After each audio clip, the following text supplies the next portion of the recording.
hello? Dude, what's going on, man? Hey, how you doing, man? I'm doing great, man. We just got done blasting Harbinger. Oh, nice. Wow, man. What a fucking epic track, dude. Oh, thank you, dude. No, it really is. That was one of the first things that we said once we heard it. We were like in its completion, or even like when it was completed just in like the scratch track phase. We were like, this is going to be an epic song, you know? I mean, I don't even know, man. Like, how the hell do you remember how to play that shit fucking live, dude? Like, there's so many different changes. So much stuff is going on in there. It's insane, man. So it's just a lot of practice. And actually, so the guitars aren't that complicated on it, really. It sounds like it, but yeah, it does.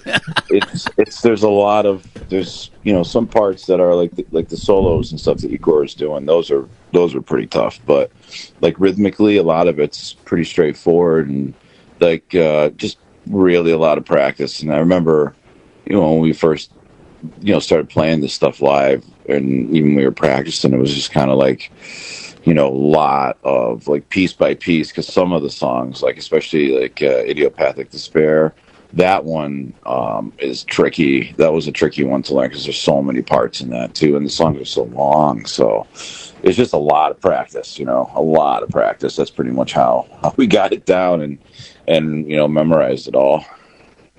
Well, I got to tell you, man, like first thing that popped into my head whenever I was listening to you guys, because Raven, she's always coming and telling me, when we're getting the submissions for the fest, she's like, come and check this one out, and as soon as she put you guys on and we were standing there listening to it, first thoughts that popped into my head was Amorphous, man.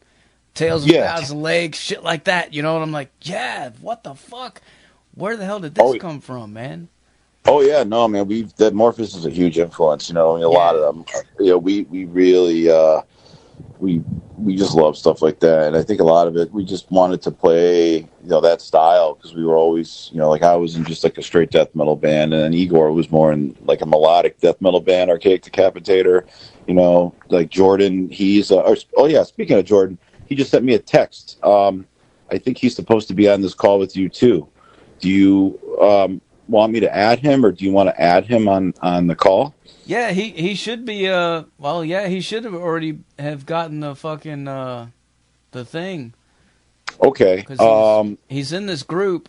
I see. Yeah, he didn't answer it. Oh, okay. I'll tell him. Let's see, because he just sent me a text. Do you want me to try giving him a call from here? See if I can do that. I'll add him. Let's see.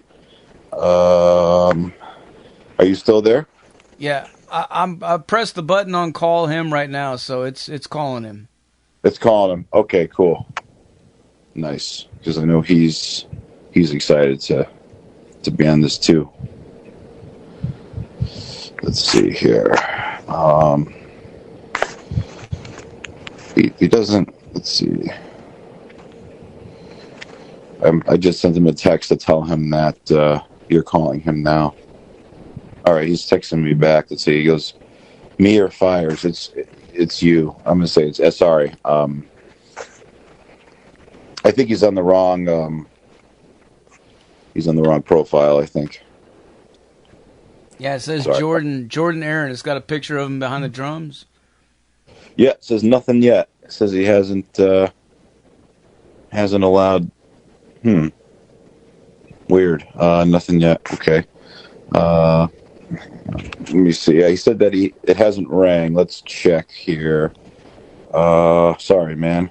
Hello? Hey, there he Jordan? is. Hey, there we go. Awesome. Sweet. Yeah, nice. Cool.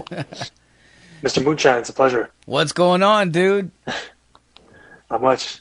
Yeah, we were just talking about how epic you guys' fucking tunes are, man. We just played Harbingers, and that was insane. And we were talking thanks about so much. Amorphous and melodic death metal and all this different stuff. Like, I was asking him, like, how the hell do you guys remember how to play all this kind of stuff? Because it's so it's so intricate, man. It just, I know you were saying that it was kind of simple, but like when you listening to it from a listener's perspective, it really sounds like it sounds like an orchestra, man. Like, oh yeah, no, it's I mean, some of the guitar parts are simple, but some of them are tough, like depending on the song. But there's a full orchestra in there. I mean, you've got like Randy Slaw, he did all the orchestral compositions on it, and so they're real cellos and violins and stuff like that. Especially Harbingers has a lot of that, and then some of it is just synthesizer, but it's like a real grand piano. So there's a lot of parts that are in it. So it is a very complex album in terms of just like the amount of instruments that are on it. But guitar wise, some of the songs are easier because we really wanted it to, the keys in the orchestra was something that we just really wanted it to kind of be the main focal point of the album, and then everything else just kind of fits into place. It's more like a composition, like an orchestral composition, than like an actual metal album. It was written kind of like that, which is cool. Something that's really cool about it too is like we've played it for a few people that don't even really listen to metal, and they're like blown back by it. They're like, wow, that was beautiful. Like they were like, I could get into that. I'm like, like sitting there, just kind of laughing, like that's funny, because some people that definitely wouldn't be listening to death metal or anything like that, but they can listen to this, they can appreciate it, and they can hear the musicianship in it. And I think that's really cool. That, I mean, yeah, it's really dope to hear. I mean, I agree. I think my aunts and uncles said like, yeah, I mean, the music's really cool. It's like kind of, some parts are even like relaxing a bit with the piano stuff. Yeah. But the vocals kind of lose me. I'm like, I understand, you can't win all the family members over, but you could try. But yeah, it's definitely kind of tough to, I mean, it's cool to hear back, people who are non-metal listeners kind of digging it, throwing it on repeat, buying the albums. And yeah, it is kind of tough to like remember all the parts. But I think once you kind of get into the muscle memory of it, with playing it live, then the parts, like, even though there's like a bit of a marathon going on, they kind of, they flow through. Absolutely. Hell yeah, man. I'm a proud owner also, I got to tell you, of the transparent blue vinyl that you guys put out, sweet. Man. I love that fucking thing, dude. Oh, very cool, man. Thank you. Yeah, it's beautiful, man. Like the album artwork too. Like, can you tell us about that, man? Yeah. I can tell you about it. So we have the same artist that did our first album, that did Echoes from Deep November. His name is Kalen Stockerman, and the guy I think he's fairly young and super talented, and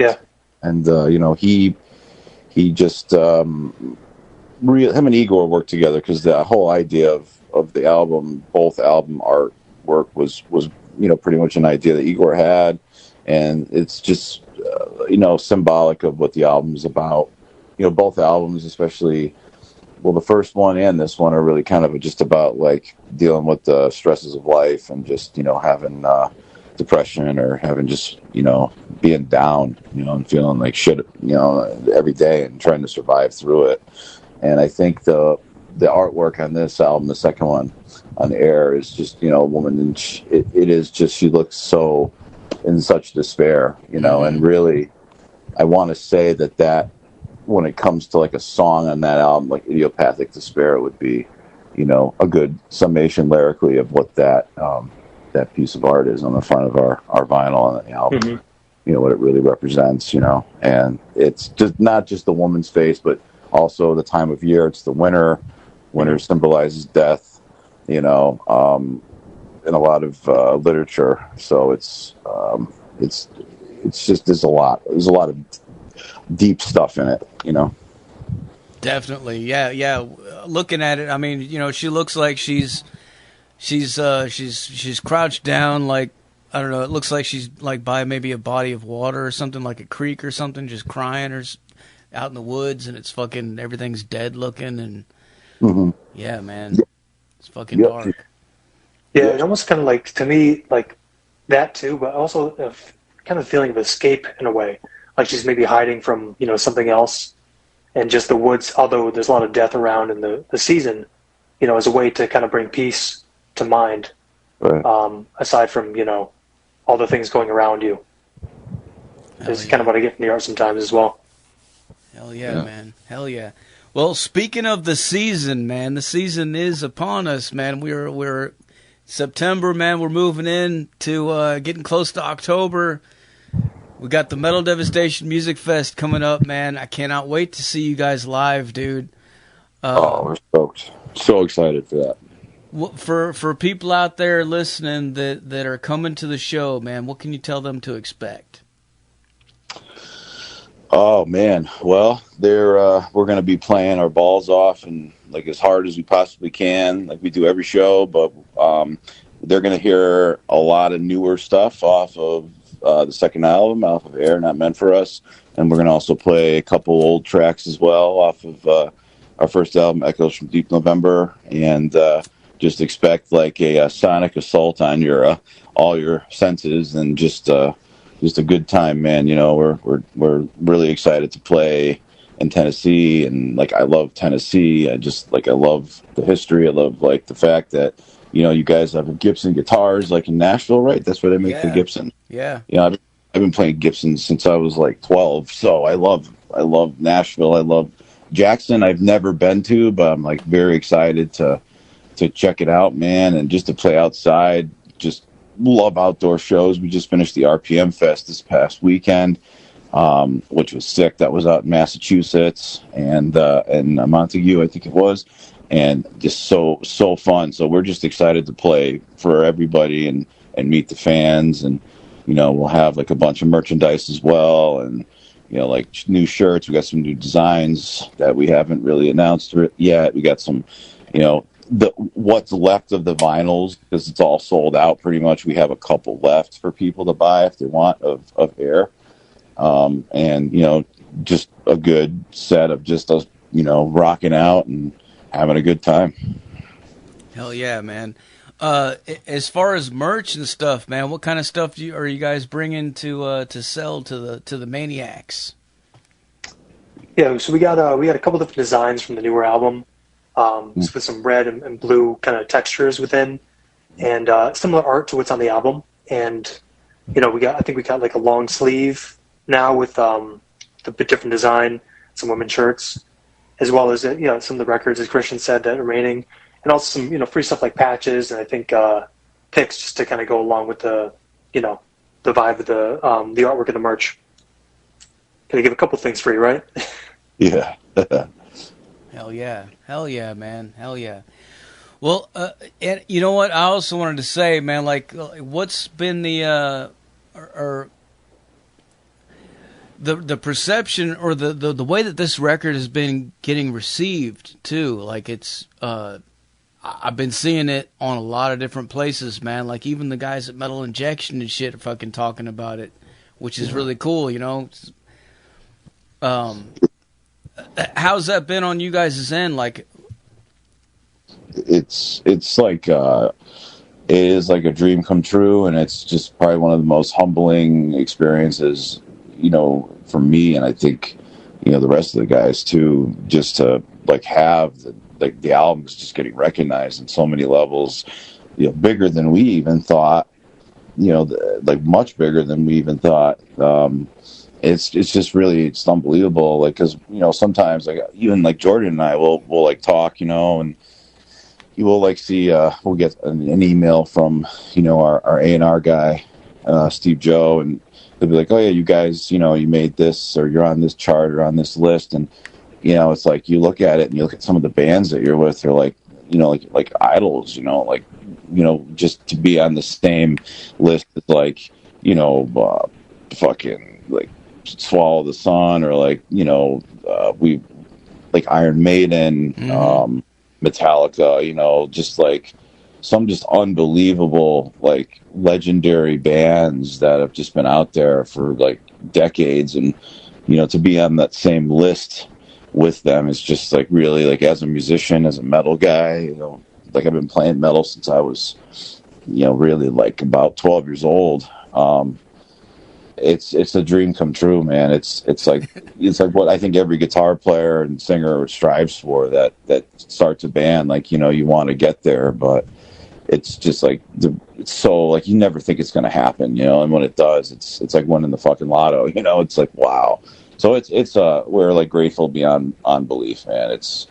And you know, that's why we owe everything to our fans. You know, without them, like without you guys, we wouldn't be where we are. So it's all about the fans, man. You know, we just love you guys so much. Wow. Yeah, couldn't said it better myself.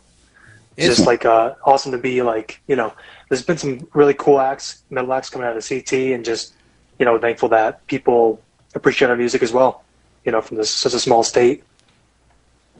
Yeah.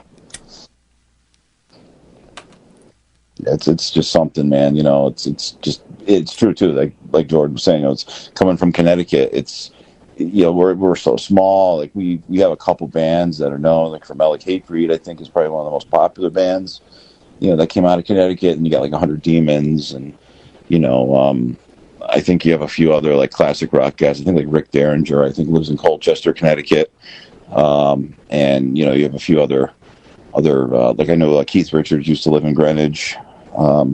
You know, so you've got some, you know, people here, but just to have such a small state and just be recognized, you know, for what we've done, you know, it's really something. And, I really have to say, I give like Igor, you know, like, he writes all the stuff, you know. I mean, he's the lead guitar player and, you know, really kind of the main composer of all this. And the stuff he comes up with is just like insane. I don't know how he does it. And, you know, I really have to thank him, because I've been friends with him since I was about 17, 18, when we were in two different bands. You know, back in the day, we played, you know, different, you know, shows together. Since we were teenagers, I was briefly in Archaic Decapitator as a vocalist and bass player, way before they even got noticed. You know, and it was just to see like this progression of writing, and then just the stuff he comes up with is just unbelievable. So really, I have to thank him too, just for, you know, having me being in Fires, you know, because, you know, when he first asked me to join, it was in 2016, 2015. I heard Chained to the Earth, and I was sitting in his car. We were at a bar in Connecticut that we were just going to hang out, meet some friends, and he was like, "Check this out. What do you think of it?" And I was like, "Dude, this is sick. I'd love to play something like this." It was different than anything else that I'd ever heard him write, you know. And because we both love Type O Negative. Type O Negative is one of my favorite bands. And, oh hell yeah! You know, yeah. I mean, they're just epic, you know. And he, you know, Fires. It was weird because when we first, the like very very early stages of Fires, we weren't supposed to have any vocals. It was just going to be, you know, guitars. It was just going to be instrumental. And I think Type O Negative was an influence, as well as like Swallow the Sun and Morphus, and, you know, a lot of like Scandinavian bands like Finnish Doom, stuff like that. And, you know, it turned into kind of its own thing that we weren't even thinking of, really. The vocals, I did vocals and guitar in my old band 60 Grit for, you know, 13, 14 years. And, I didn't even really want to do vocals anymore. I just wanted to just focus on the guitar. But, you know, it was kind of just like, well, we'll do some death metal vocals, see if you can, you know, how it's going to sound. And, you know, people seem to like it. The guys liked it. You know, Craig really liked it. And Kyle, our first drummer, was really big into it too. So, you know, it was that's kind of how the vocals happened. But it was really just supposed to be instrumental. And, you know, it's just a crazy journey it's been, you know. It's been fantastic. Hell yeah. You know, yeah, that kind of leads me into what I was going to ask next, was like your influences, man, like growing up and getting into heavy metal and everything. What were some of the bands that really first moved you, man? Like what were some of the moments that made you decide that you wanted to do this? I would say, you know, I mean, I started playing guitar really when I was about 9. My father was a guitar player, and he got me into, you know, Cream and Derek and the Dominos, big Eric Clapton fan. And then I got into like Pink Floyd, the Allman Brothers, You know, I loved a lot of classic rock and southern rock. I'm a big southern rock guy. And then it was actually Metallica. It was Injustice for All and also White Zombie, the Astral Creep 2000 album. When I first heard those, I was like, man, like I kind of really like this. And then I started, you know, right about like 10, I started buying tapes. Remember tapes? Like, I know they're coming back. Yeah. I get the tapes and I'd buy like, you know, all like the Metallica albums. Then I got into Slayer and then the first Korn album. I remember when I first heard Blind and the guitar tone on that, I was like, you know, this is some gritty, heavy stuff. I really like this. And then I, you know, kind of started going into the metal direction from playing like rock and roll to classic, you know, classic rock to metal. I had some friends I grew up with that were into Pantera, you know, and in my first band, you know, my buddy Eric was he came from Florida. He was a nasty guitar player. And, you know, him and I just practiced together all the time in high school and, you know, got into like the southern metal stuff like Down and I love stuff like that. And then from there, you know, I got into death metal because I was actually dating a girl whose brother was big into Shadows Fall. And this would have been like the late 90s. And this is when they were a local band. And they, Somber Eyes to the Sky was like the first death metal album I owned. And then I bought all the Cannibal Corpse albums because I thought the artwork was cool. And then Morbid Angel, got big into them when I saw them with Pantera in 2000 at the Reinventing the Steel tour. And then from there, just like my guitar went from heavy metal to death metal and just kind of learning from people that were better than I was playing and, you know, trying to copy my idols. And then, you know, tonally looking at different amps and stuff. You know, that's why I love the Mesa Boogie, the dual rectifiers tonally. And, you know, I just love the way those amps sound. You dial them in right. They're just the most pissed off, angry, brutal sounding amps there are, in my opinion.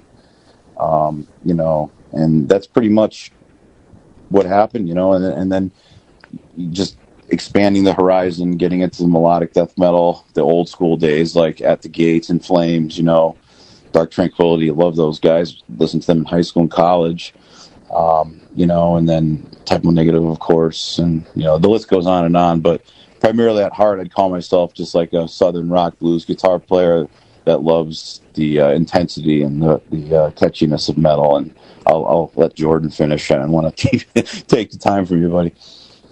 No, it's all good. Yeah, I think it's kind of cool in this band. We have a lot of different influences. I mean, for me, you know, I was definitely growing up with a lot of new metal stuff. I think, you know, we touched on Korn. That's such a great, you know, influence. Like just hearing that like high pitched snare and those like detuned, you know, out of tune guitars. And it was just like so fun and like all the, you know, sub bass stuff. So that's like Korn or Slipknot.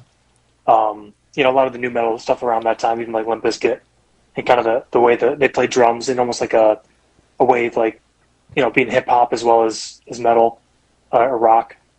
And then later kind of just watching, you know, a lot of like death metal drummers like George Clias and Nile and, you know, those guys. Hell yeah. Just kind of like picking up a bit of like everything, like fusion drummers too, you know, a lot of the new guys who, you know, playing jazz or fusion, as well as kind of the death metal stuff. I love watching it all, love playing it. Doesn't mean I could, you know, blast a million beats per minute, but I always enjoy trying and seeing what we could do, you know, incorporate into our kind of doom melodic sound. You know, small blast beat here or there, or something, you know, more traditional, but slowed down for the, you know, our doom tempos. Yeah. Hell yeah, man. You know, it's funny, dude. Like almost every single interview that I've ever done, man, and I've done a bunch. It always seems Metallica is always fucking in there, man. Fucking. Oh yeah. That's always a turning point.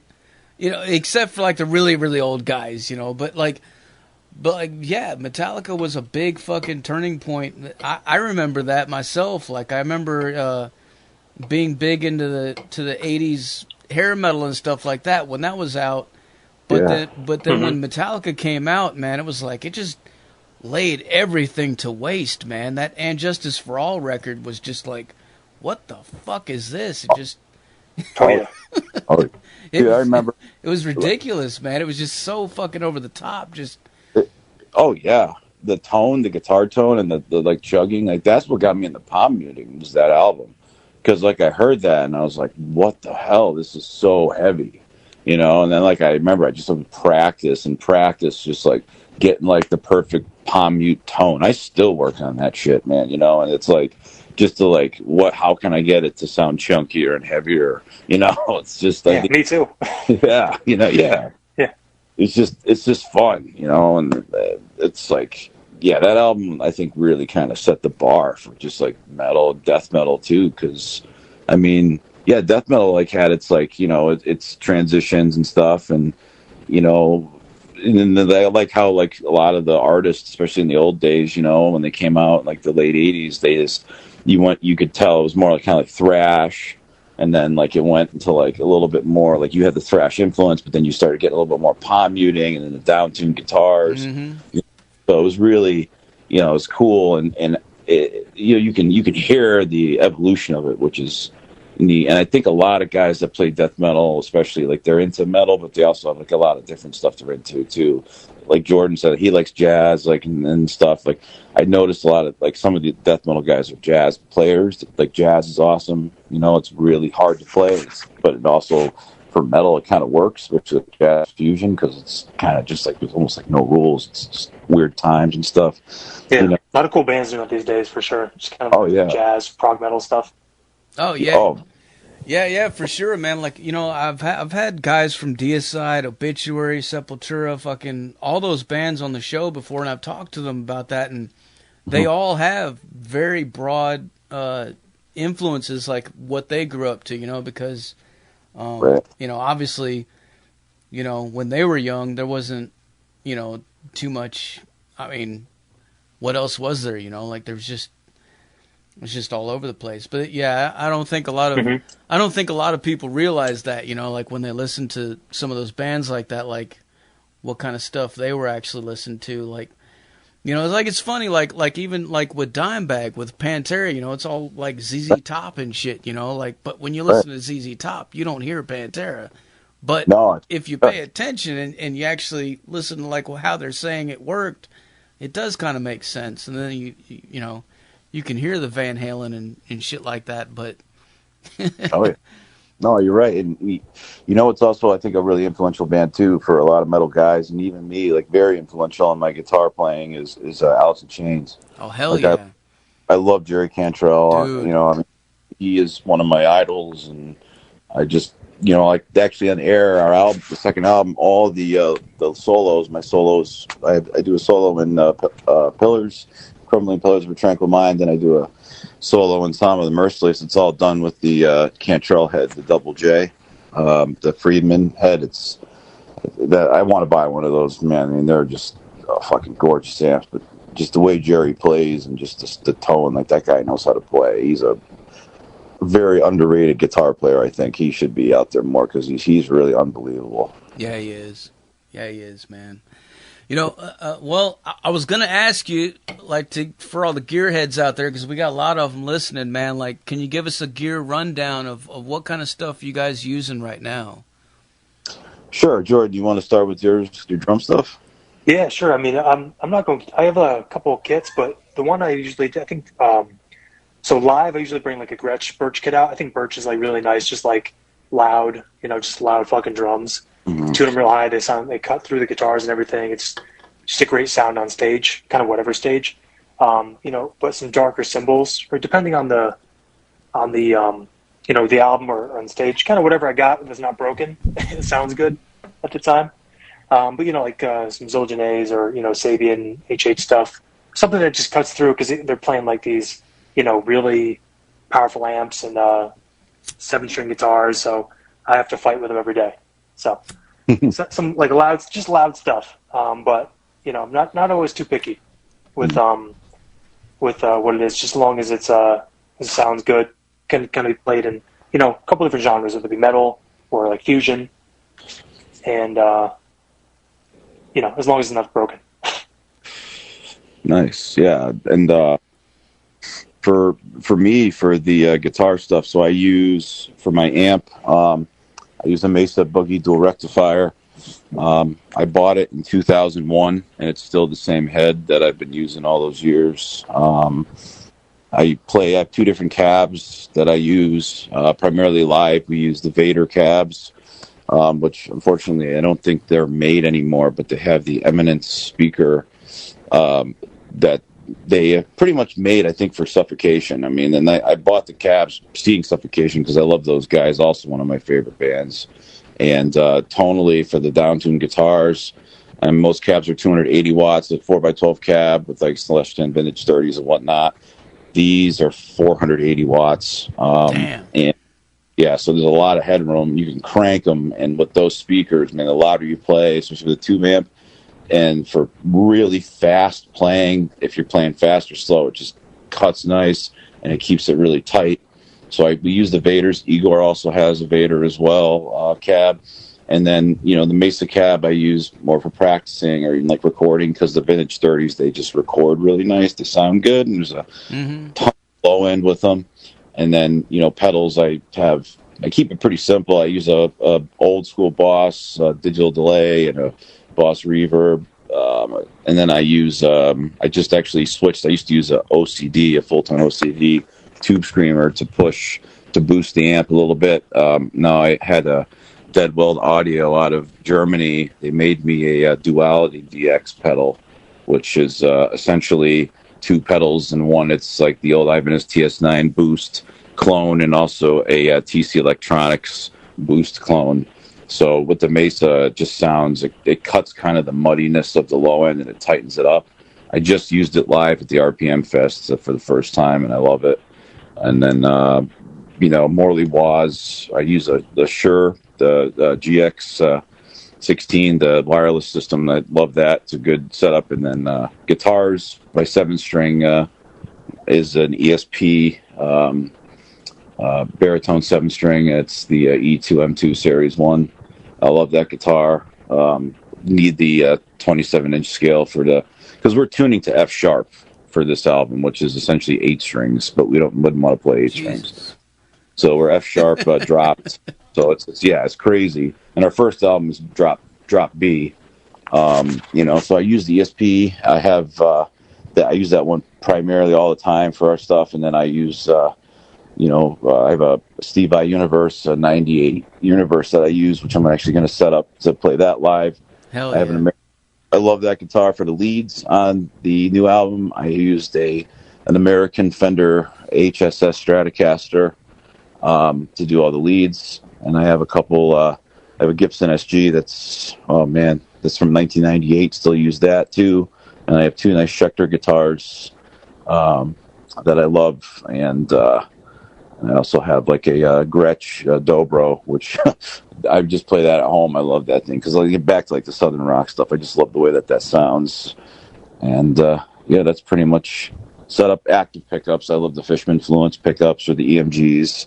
I'm an active guy. Some people are against that, because they say it's too compressed. I just think for live and, for getting the tones I like, it's, for me, in the way the Mesa's voiced, I think it just works the best, especially for the down tune, really getting low. It doesn't get muddy. Sometimes I think some of the passives, minus like the Lundgrens and like the bare knuckles, like the Juggernauts or the Painkillers, like I think that's like a really, decent setup too. And Igor, he runs, he has a PRS, a Paul Reed Smith, the Archon head that he's using through a Vader, and he plays, he's endorsed by Solar guitars. He loves them. That's what he uses primarily for his 7s. Craig uses Schecter and LTD for his basses. He has a dark glass head. And then mics we just pretty much use. I use an old Sennheiser. I love it. It's got a presence boost, and some Shure, the old the Shure mics as well are really good. Like the SM. I forgot. It's a Beta. The one I have, it's a Beta 70. Sometimes I thought you use a Telefunken one. No. That is not yet. I do want to get one of those actually. Gotcha. Still waiting on that. I got to go there because the guy told me they actually said they were going to make me one, and I haven't even gone back there since we did the live album there. But okay. We should do that, man. We got to go there again. we got to go back. Yeah. Yeah, we do. And I forgot to mention I use a Roland trigger because I got to cheat a little bit. Yeah. Hell yeah, man. What about string gauges, man? What kind of... So, For the 6-string stuff, I use elixirs, and I do a Frankenstein set. I do 11 through 56. So it's like an 11 on the high E, and then it's like 11, 13, 16, and then I think it's 36, 46, and 56. And it's like I have to buy like individual strings, but I order like an 11 set of the elixirs of the nano webs. And then for the 7-string stuff, I use the DK, the NYXL 11 through 56. And then I buy a 74 for the B string because we're dropped so low. I mean, I probably could get away with a lighter set, but I've always kind of liked the heavier gauge strings because it's a little bit fuller sounding, a little bigger sounding. Holy fuck, man! So they're almost all wound. Oh yeah. My the 4 low strings are all wound. Yeah. Yep. Hell yeah, man! Hell yeah. That's cool. That's cool too that you mentioned that about the cabs and the speakers too. You know, I was thinking, you know, a lot of people don't realize like recording wise, like miking a cab is so different from what sounds good in the room when you're playing with it or on stage versus like what sounds good in the studio. You know, right? Oh yeah, for sure. It's 2 totally different worlds. You know, like oh, definitely, it's crazy. Yeah, I've been always super picky about my tone. I mean, to the point where it's like I think I drive people nuts about it. But I just have a certain tone I love, and I like that real old kind of wet tubey sound. You know, super saturated and just clean. You know, but really brutal too. And you know, like those speakers, they really help. And really, it's so true because you know you hear a live band play, you know, and especially like the Vaders, they're so good for live, you know, they really are because they're cut so nice, even Mike through a PA. But we did use them on the Air album.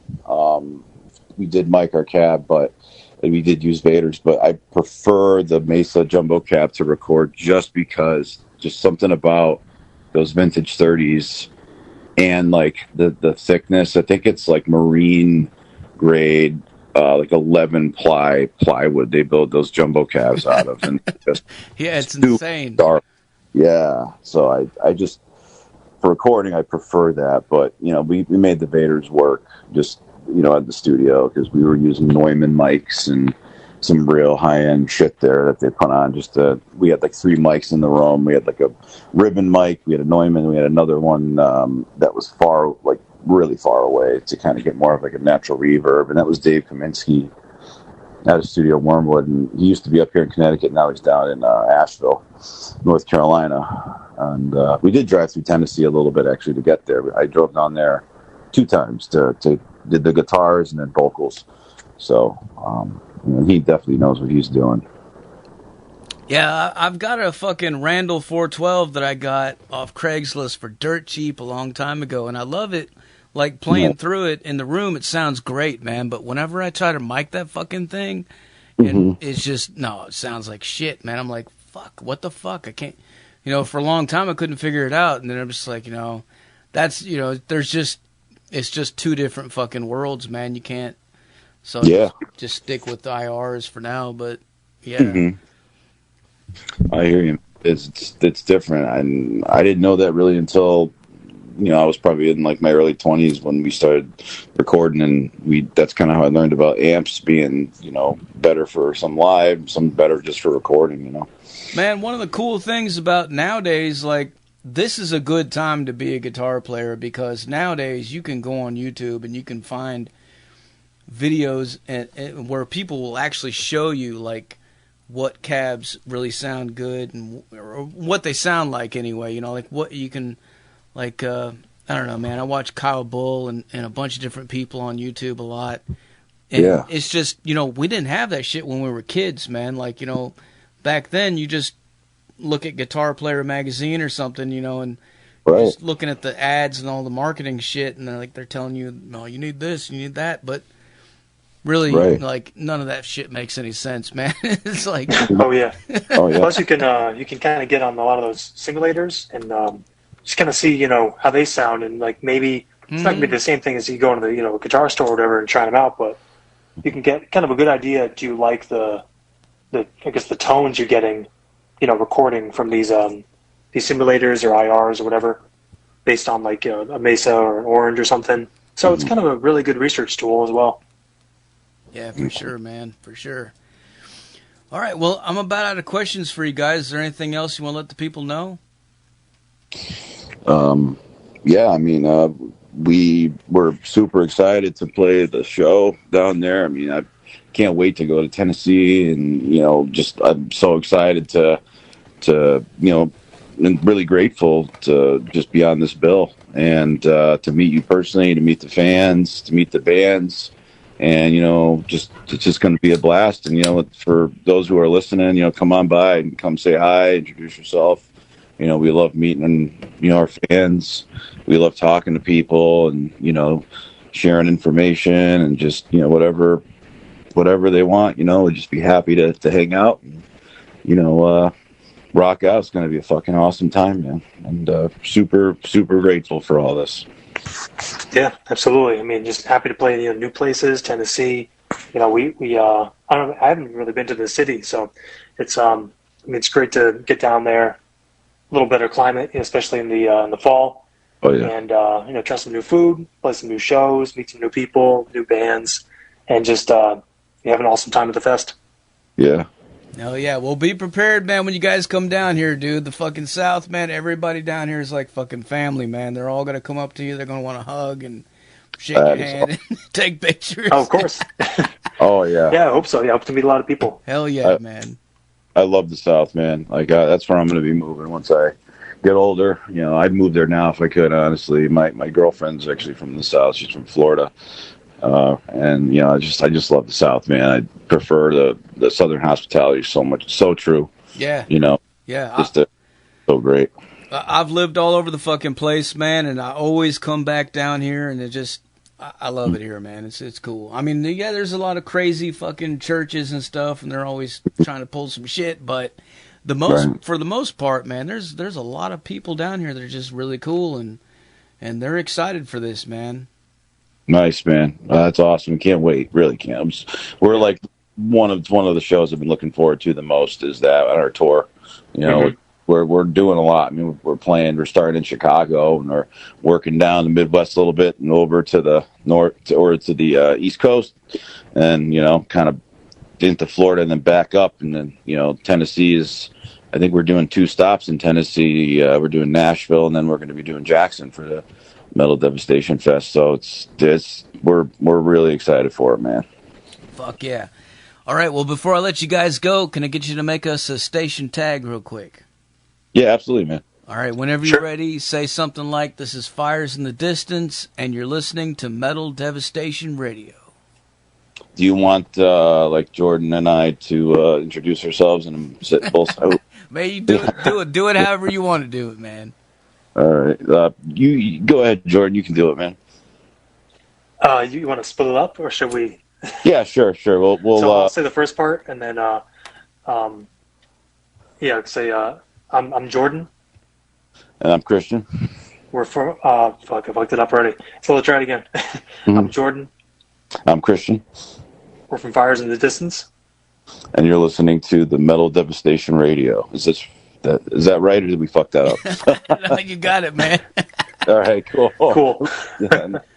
Thanks a lot for taking the time to talk to us, man. I really appreciate it, guys. Hey, thank you. And, thank you, dude. Can't wait to see you guys live. Can't wait to bang my head. Can't wait to meet you and buy some merch and fucking all that shit, man. We're going to have a good time, dude.